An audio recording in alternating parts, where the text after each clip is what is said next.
Well, we're going to pick up where we started 2 weeks ago, just talking about what a discipleship model looks like and what God is leading us to develop here at Faith when it comes to making disciples. So we've talked about and hopefully instilled within you that our vision and our mission here at Faith is to reach people that are far from Christ and then teach them to follow Him step by step. That's at the core of who we are, and that's what we're all about. So now comes the question, okay, we know that, okay, that's what we need to do. How do we see that happening? So what's the vision behind creating a church, a culture where biblical discipleship, like the discipleship, the way we see it fleshed out in the Bible, in the New Testament particularly, how does that work here at Faith? And so we're going to get into some of that today. And this is something that we realize we're kind of beginning the conversation about this. Okay? So I don't expect all of you to walk out of here today and say, well, I get it, and I'm totally on board and super excited as Pastor Doug is about it, okay? Because I'm excited about it, and I'm excited about the future. But this is just the beginning of the conversation, and we realize that. And so we're going to take steps to develop what we see as biblical discipleship. So in order to begin that, we need to, from time to time, create some tension, okay? And so we're going to say things from time to time, or I might say things that could create some tension, okay, within your own way of thinking. You might even disagree with a point we may make. I don't know if I totally see it that way, and that's okay. I just want to say that that's all right. I would rather you walk away having to wrestle with some of the things that have been said rather than to just kind of forget about it. And that's part of what even our community group discussions are going to be this week. Those of you that are going to be going to community group, is it gives you the opportunity to take what we're teaching and then sit down in a small group setting and say, okay, how does this flesh out in my life? And so if our mission is reach people far from Christ, then teach them to follow Him, what we established 2 weeks ago through all of the scriptures, even Old Testament, all the way through the New Testament, what you see is the foundation for making disciples is relationship. So that was kind of the big idea from 2 weeks ago. That if this is going to happen, like we're really going to see people walk into spiritual maturity, if this is going to happen for you, and if you're going to help people do that, it happens in relationship. Relationships can be scary.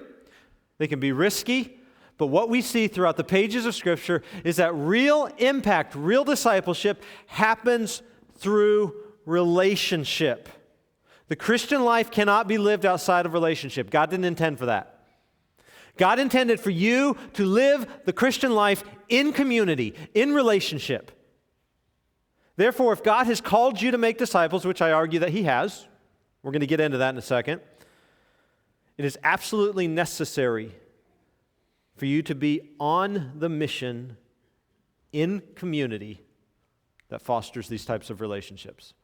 So to be a part of a church, yet to be excluding yourself from relational environments, all right, the two don't go hand in hand. To be a part of a church means you're a part of a community. To be a member of a church. So those of you that have said, I'm stepping into membership, you're taking the step of joining a family. That's why the Bible uses terms like brother and sister throughout all of the New Testament. So the church is described as a family with commitments to one another. So as you exist in your own family, you have commitments to one another based on your role. If you're a husband, you have commitments to your wife, commitments to your children. If you're a wife, you have commitments to your children, to your husband. And it is no different in the church. We have these commitments to one another.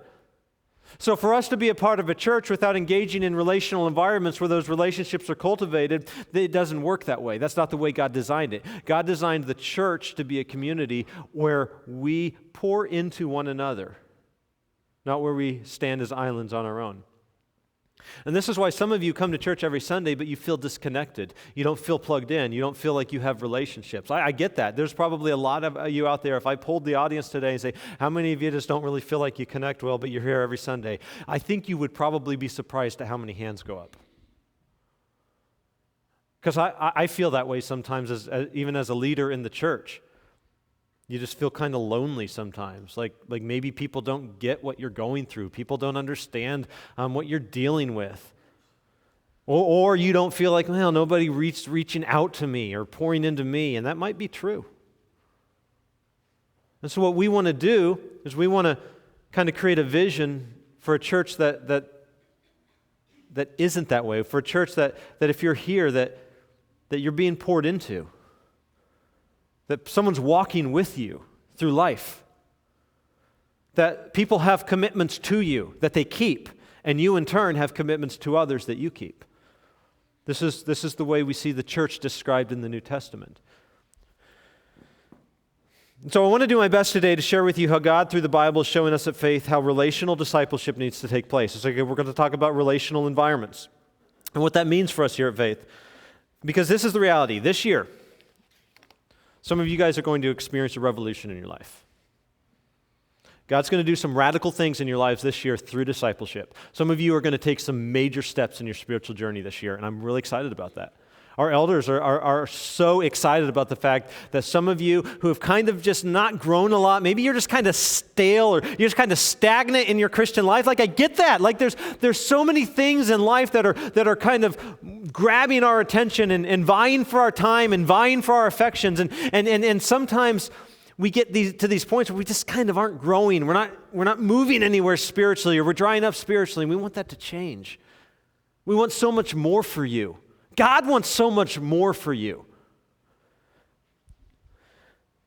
And so we have to understand that that discipleship, first of all. So first step, and I'm going to go through this quick because this is a little bit of just review from 2 weeks ago. Discipleship is twofold, okay? So making disciples is twofold. Matthew 28, verse 18, Jesus says, to his disciples, all authority in heaven and on earth has been given to me. So based on his authority as the resurrected, risen Lord, he says, go therefore and make disciples. So here's the command given to the church before he ascends into heaven. This is what I want you to focus on. This is your mission, okay? Now, how do you do that? What are the means by which we make disciples? He says, baptize them in the name of the Father and of the Son and of the Holy Spirit. Then the second aspect of that is teaching them to observe all that I have commanded you. So the aspect of proclaiming the gospel, people receive Christ, there's faith, there's belief. What do? We baptize them. All right, we talked about that 2 weeks ago. That sign of a new covenantal relationship with God is baptism, whereby God signs and seals you, and you identify with him through his death, his burial, and then his resurrection. Hence the immersion and the bringing up through the waters of baptism. So we proclaim Christ, and some of you are awesome at that. See, this is the thing. Some of you are like kind of natural evangelists. Like, you just naturally share Jesus. You just kind of naturally engage in conversations with people who don't know Christ all the time, and it's just kind of a natural outflow of your life. And I think it's really a gift of evangelism, whereby it just comes very natural to you when you do it.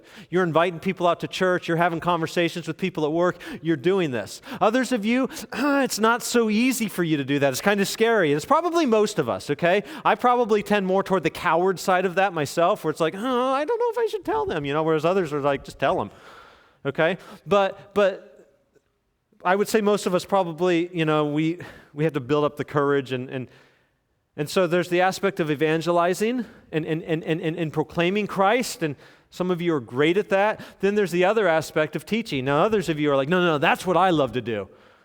Forget the evangelism thing. I like to sit down one-on-one with people and teach them the Bible and help them in their spiritual journey and help them through their struggles and help them know Jesus better and help them know the Bible better. And I just love that. Like, that's my thing, right? And so there's two aspects of making disciples. There's what we generally call the evangelism, preach the gospel, baptize, and then there's the other aspect of the Great Commission is the sitting down, just teaching them step by step, right? So what has God called us to? Well, we're called to both, aren't we? This is for your growth and the growth of others.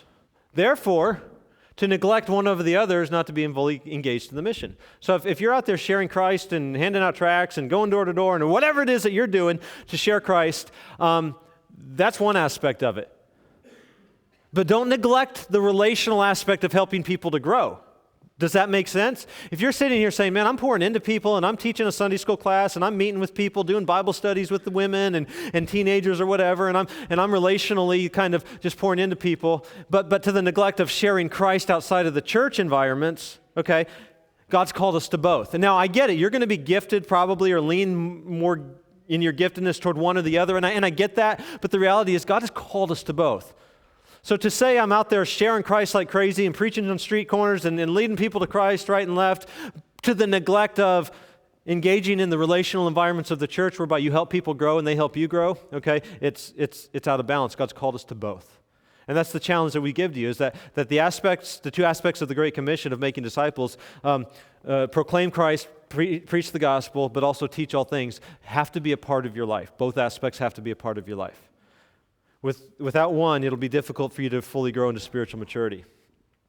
Secondly, and I want today to be practical for you, because I want us to walk away with some real concrete ideas of how we see things happening. Okay, but so here's where I think we're going to experience a little bit of a revolution. It's how do we define discipleship?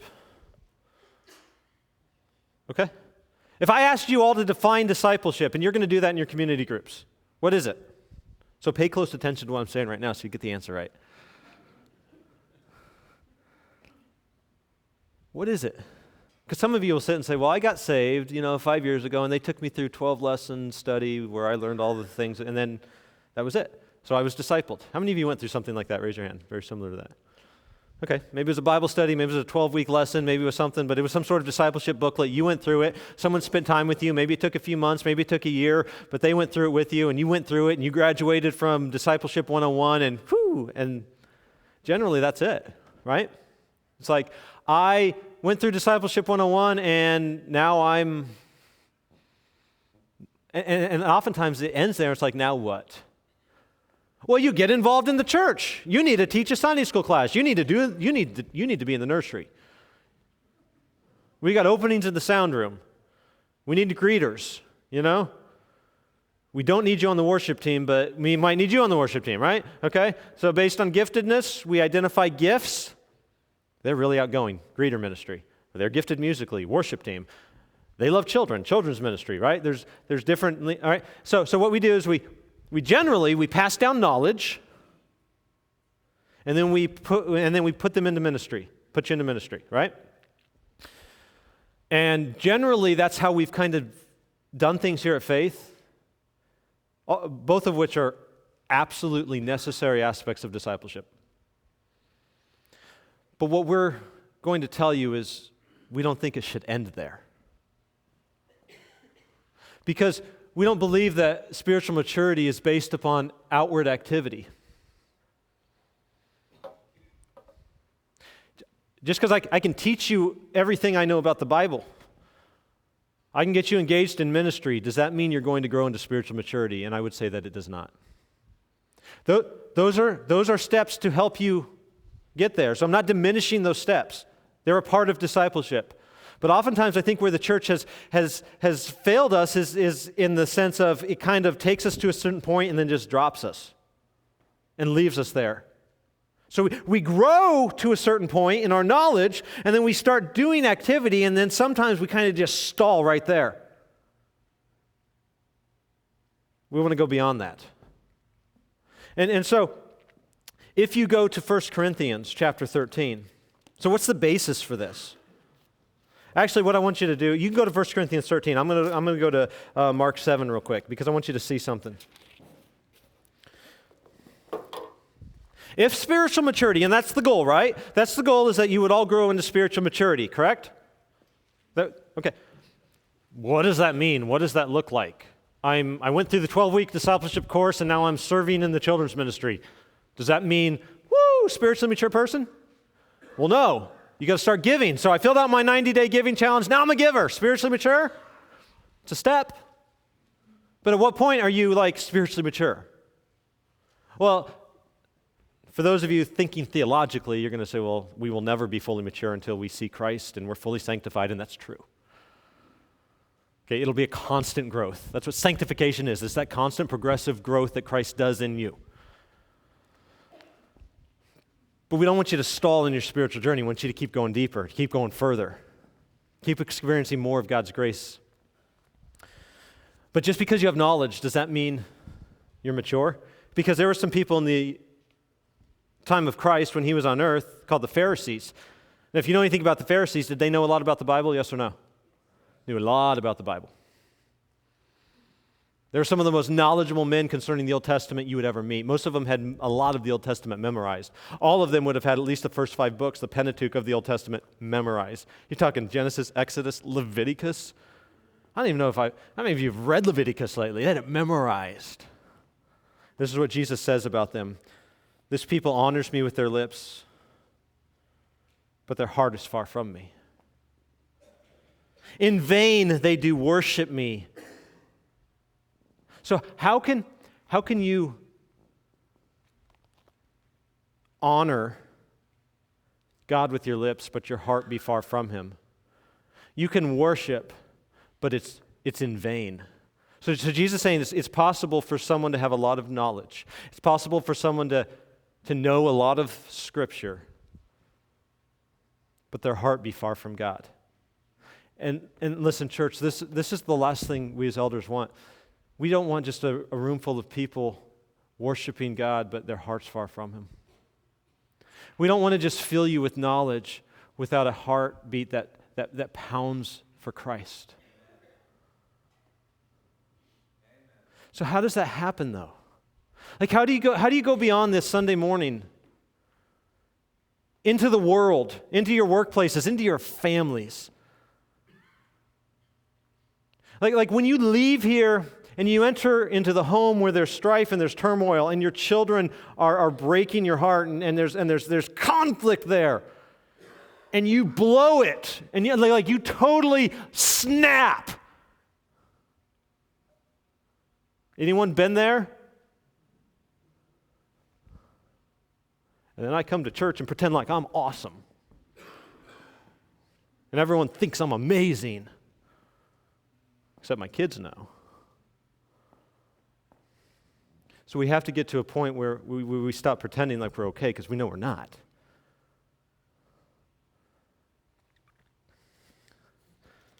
And so that leads you to 1 Corinthians chapter 13.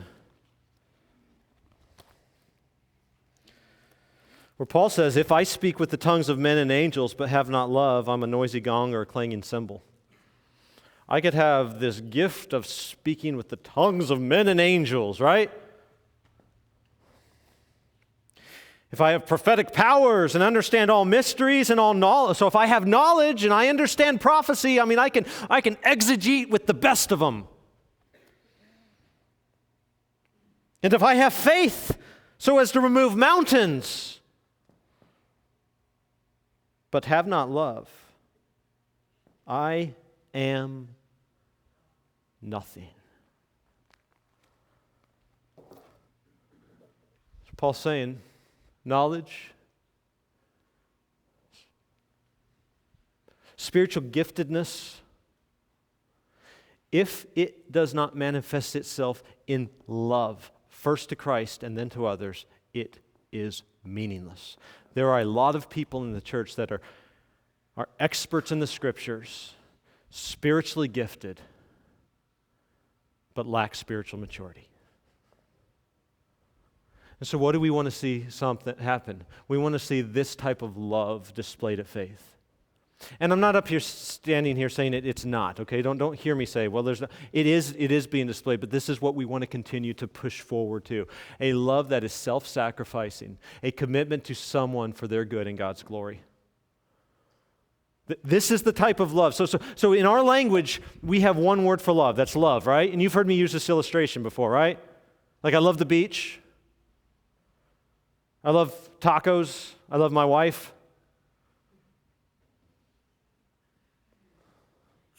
It's all the same word. But none of you are sitting here saying, wow, he loves tacos as much as he loves his wife. Close, but not quite.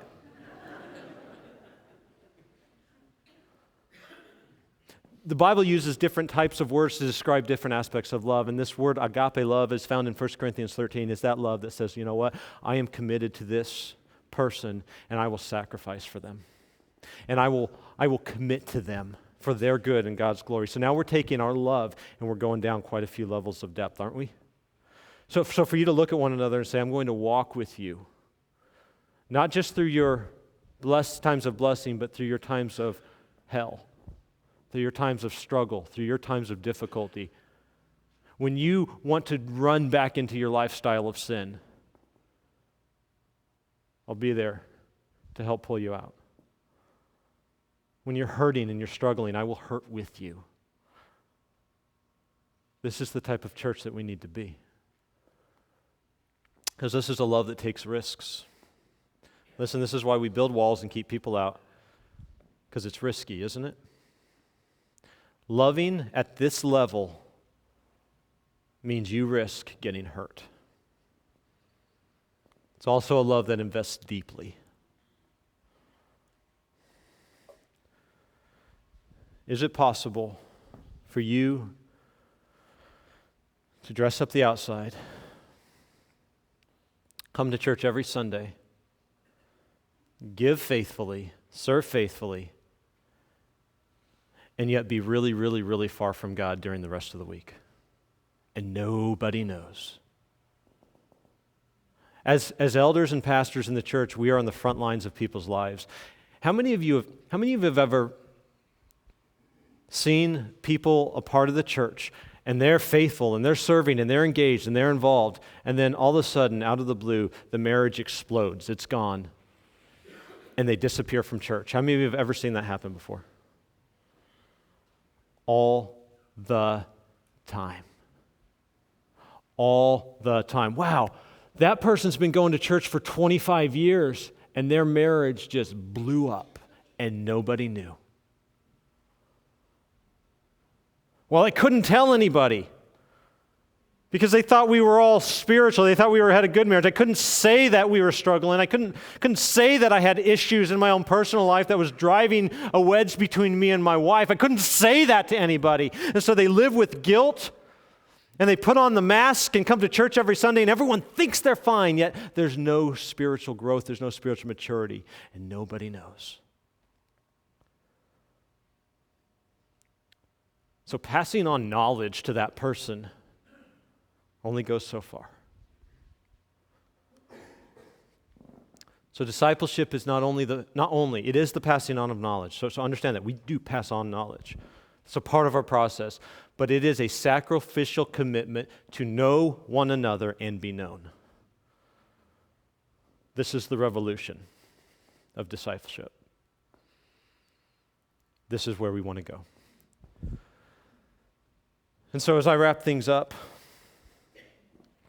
let me just talk about real quick the difference between what we call a corporate environment and a small group relational environment. Both are necessary. Corporate environments inspire us. So we come together, right? And Dave leads us in worship this morning, and man, it was inspiring. I mean, I'm standing up here, I'm surrendering all, I'm lifting my hands. God, be my vision. Spirit, fall fresh on me. I'm in, right? I'm engaged. The sermon comes and hopefully you're in. Hopefully you're like, oh yeah, that's good. Oh yeah, God, and God's working the scriptures in you, not because of me, but because of His Spirit. And there's this, hopefully when you walk away from here, there's some conviction, but also there's this encouragement. There's this hope that yes, this can be done. God is a big God. You have a vision for who Christ is, and you leave here and there's an excitement as you head out these doors, right? Hopefully that happens. How long does it last usually? The car door?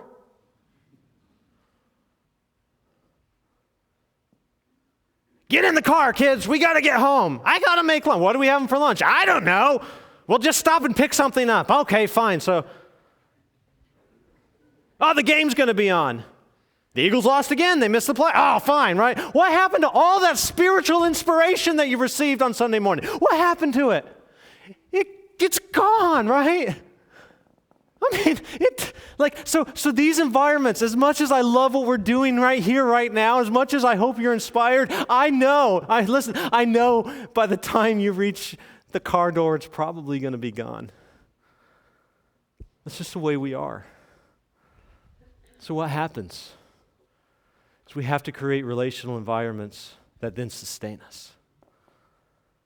So you're inspired, and you need this every week. You need to be inspired every week. You need to be reminded of the gospel every week. And I've talked to people that, we got away from church for a while, or we're kind of in transition, and we weren't really a part of a church, and so you kind of dry up spiritually, right? You kind of struggle, and then you get back in, and so you need this. You need this. This is one of the most important things we do every week, this gathering, this corporate gathering, because you're out in the world all week. So to come together, you need this. You need to be inspired. You need to be challenged. You need to be lifted up. You need this.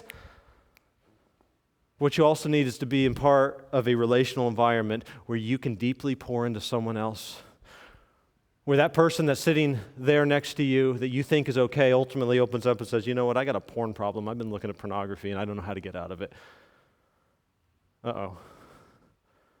Well, let me walk with you through that. You know what, me and my wife aren't on the same page with some things. Well, we're here to help you with that. So we can't address all of those things on a Sunday morning. We can inspire, and then you need discipleship so that you pour into others and others pour into you as you go through your week to sustain you. And so here's the vision, and here's the goal. As we talk about a revolution, we want for you guys as a church, we want for us as a church